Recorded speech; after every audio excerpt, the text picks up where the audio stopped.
Do you ever wonder why a steak in a steakhouse or in a high-end restaurant costs $40, $50, $60 per person?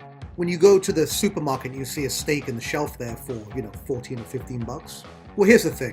The beef that you get in a steakhouse or a high-end restaurant, you actually can't buy in a supermarket. It's very hard to even find that kind of beef in butchers. We are talking about USDA prime beef, the highest grade that you can find in the domestic market. The reason it's so expensive is because only about 2% of cattle makes this high mark.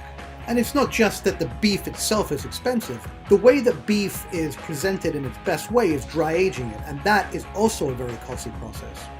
We visited DeBrago, one of the top butchers supplying New York City. They have a dry aging room with an estimated $1 million worth of beef.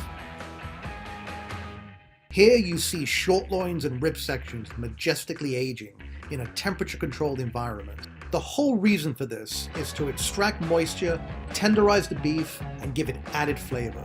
The dry aging process takes at least a month, and during this time, the beef will lose about a third of its weight. Another added expense is the loss not only of the weight due to the dry aging, but also on the outside of the steak, you need to cut away where the beef has been exposed to the dry age room.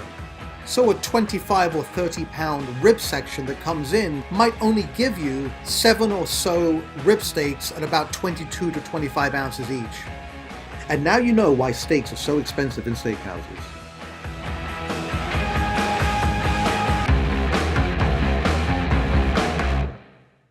This Brooklyn sandwich is very unique to this area. You don't find sandwiches like this other places. There's a French dip, but this isn't really a French dip. It's different.